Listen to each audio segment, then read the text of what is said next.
outside timber sheds joins the main line, there are some special points. These are called track points, and the rails don't go anywhere, but they are just long enough to derail anything running away and prevent it from colliding with the engines on the main line. They work by a very powerful spring, but can be controlled by the signal box when the engines need to join the main line on purpose. Henry could not understand why they were there. Useless things. They can take them away as soon as they like. Run away indeed. Why should we want to run away from our nice warm shed? Tell me that.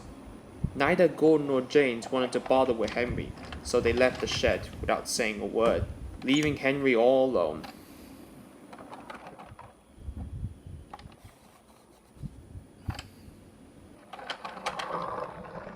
Later that evening, Henry was resting in the shed after pulling a heavy train. He was later to go out to pull the flying kipper. While his driver and fireman were away, the fitter looked after the fire. While doing so, he grabbed a lever to stay balanced. Little did he know he actually turned off the handbrake, and then Henry began to roll out of the shed slowly. The fitter turned around and was horrified to see Henry leaving the shed. "Oh, that was early, driver," said Henry, but there was no reply from his cab. "Oh no, this can't be good. Help! Help!" He tried to whistle the warning, but he couldn't do that either. He began to head straight towards a set of points. At the same time, Gordon was coming down with some express coaches. The signalman knew that the cross-section points were faulty. Fearing there might be a collision, he quickly took action. He set Henry towards a set of track points, and he did it just in time. Henry came off the rails and avoided hitting Gordon. Gordon was surprised, as well as Henry. His driver and fireman raced over to see what was going on. Luckily, Henry was alright, but was badly shaken.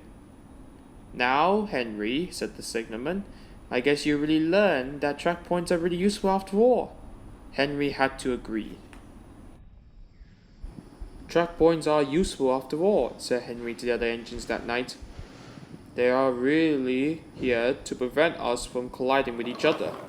Everyone agreed, except Fergus. "It's your own fault, Henry," said Fergus.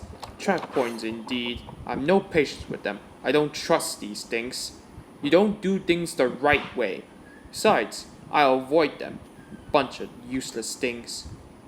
Henry didn't want to argue with Fergus, and went to sleep instead. Next morning, Fergus said to Henry, "I'll show you that I'm really useful and doing it right without these track points," he said, and left. "He's getting worse than last time," said Gordon. "I don't like his behavior and attitude," said James. "Really not good." "Exactly," said Henry.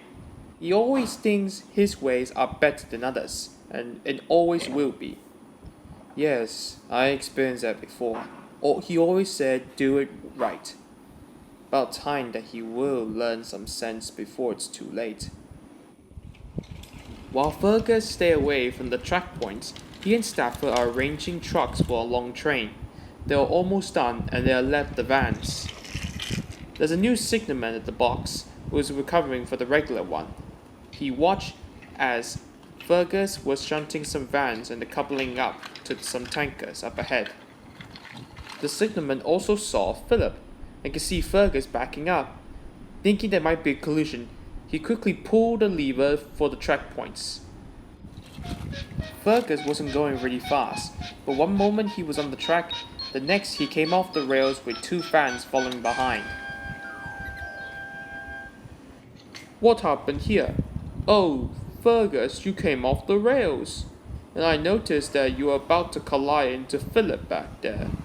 But you knew that track points are really useful. From what I heard, that you despises them. Never mind, I'll get help." Diesel came and re-railed the two vans, but not Fergus, as he was a bit heavy. They left him there, and Philip, Stafford, and Diesel took the long line of trucks to the engine waiting at Knapford.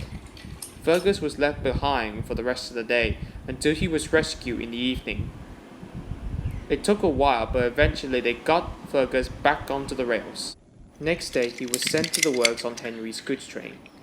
Now, both Henry and Fergus won't say any rude remarks about track points in future and know the risk of a near miss.